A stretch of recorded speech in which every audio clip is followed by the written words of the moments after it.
Hi, everyone, and welcome back to our next Choreo Chat. We are so lucky to be joined today by Gierre Godley. Um, Gierre was one of our choreographers in 2017, I believe. Am I right with that? I think so, yeah. Yeah. It seems like just yesterday, but we're excited to have you back and to catch up with you on what you've been doing since your time with Dance Canvas. So, welcome, Gierre. Thanks for having me. I'm Yeah. excited. So, I would love for you to tell our audiences about your background, a little bit about what makes you or what made you the artist and choreographer you are today. That's such an interesting question. What makes you the artist you are? I feel like the artist that I am, and it's probably might be a stereotypical answer, but it's always an evolving artist. I pull from so many different experiences that I've had over the years.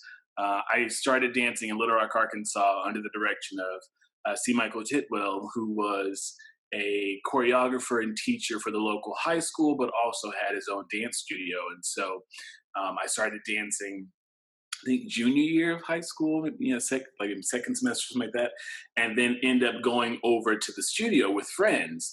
And his choreography um, is fun. It's emotionally driven.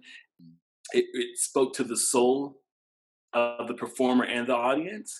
It was a primarily African American studio, and he himself is African American, and so he brought in a lot of our heritage and roots, a lot of musicality and rhythm and blues, and just so many things that in the early 2000s that young people weren't listening to as far as musically.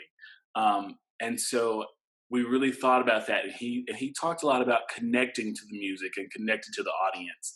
And so I find myself trying to pull that into my work that connects to each other while you're dancing on stage.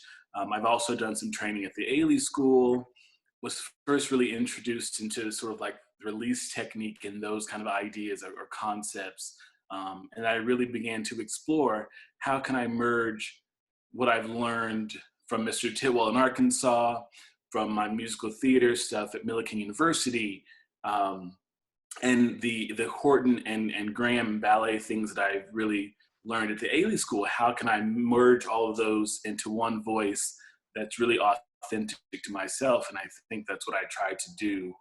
So, you are the director of your own company in New York City. Would you tell us a little bit about that? I'm the director of an all-male dance group in New York City called Project44. I founded the group in 2010 when I just finished my master's at NYU. So I started Project 44 with basically just a bunch of friends that were around at the time. And I remember one of the first performances we did was at Steps on Broadway in their laboratory showcase, which was a opportunity to just present and get feedback on choreography. And they were like, "Who are you? What's the group called?" And I was like, I don't know. And I didn't want to do like Gierre Godley Dance. And did I really want to have a company? And so I knew I wanted to be project based because I never want to be responsible for someone's livelihood. And so I found this little nifty way. If you look at your phone, it has like the numbers and the letters. And so the number 4 is GHI, and my initials are GG. So I decided 44, Project 44. Your work with an all male company, when you came down here, the dancers we actually gave you were Mhm.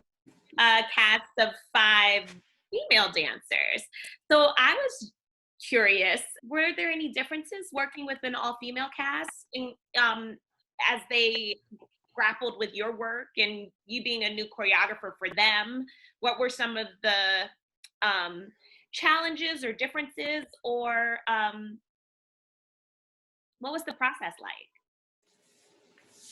So it was a very quick process creating Same Difference when I visited Atlanta a few years ago. But it was still super rewarding. You all paired me with some amazing dancers, and when I first got there, I remember the first day, I totally had underestimated them. You know, you go in with this idea of what you want, the movement, and knowing how you work, and then you question, will they be able to do this? You know, and then understanding that I come from a place of working with all men, and I have worked with young ladies and women throughout my career, but sometimes it's few and far in between because I do so much work with Project 44. And so, you know, by minute 20, they were like, "Oh, we got this," you know? And so it was so refreshing, but it also told me that I need to try to drop some things and just go into the space a little bit, you know, more open and see, because I did have some preconceived notions about um, how to work in this manner. Would they be able to maintain the beautiful elegance that they already have, but be a little bit more rough and gritty with it? And they totally, you know, rose to the occasion. Um, and partnering, you know, a lot of the times, depending on your background, how it's okay just to really make a physical contact with another person, and what that says. And so that was really, I think, an eye-opening thing for me working with women, how some and this is the same for men.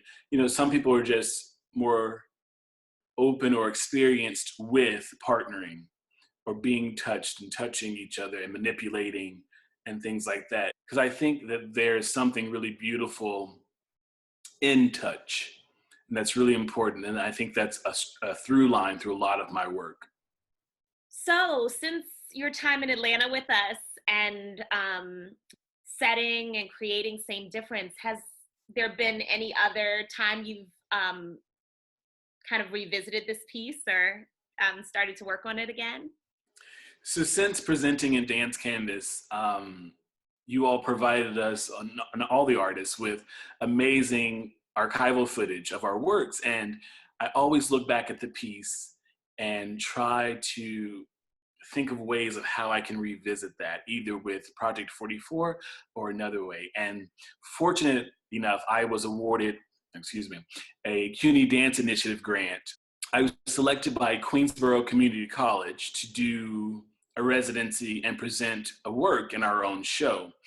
I was also asked to make a work on their students, which I loved to do. So we were in the beginning stages of creating the work, right when the COVID happened and shut us down. But it was really nice to share with them some of the stories that I share with the other dancers as we made the work together. So, we're about to actually see an excerpt from Same Difference. And I would love to know your inspiration behind the piece and maybe tell the audiences that haven't seen the work or maybe seeing it for the first time in this choreo chat, um, what you in your head wanted audiences to leave with after seeing it. So my concept or inspiration around Same Difference was inspired by a quote that I unfortunately have lost. It's something that I saw on the subway of New York. You know, we have a lot of beautiful quotes and ads that are in the subway cars, and I'm inspired by so many things that I see. And so there was a beautiful quote that I don't remember the actual words, but the gist of it was about going through a process, being one person going through the process and being okay to come out slightly different, but you're still that same person. At the beginning, it's a little bit darker because these individuals had the same shape. They're the same entity of people. We all bleed blood. We're all humans. We breathe, and we go through this experience that is life. And for them, that is this 11-minute dance that's exhausting. But you go through this as a group. You have your individual moments, and then you come out of it the same, but slightly different. I love it. I love it. And I'm excited to watch it again and revisit it because it was really rewarding to rehearse your cast while you were back in New York, and then get to see it on stage. So, audiences, you are in for a real treat. Here is an excerpt of Same Difference. Thank you, Gierre, for joining us today. And stay safe, take care, and we will talk to you soon. Thank you.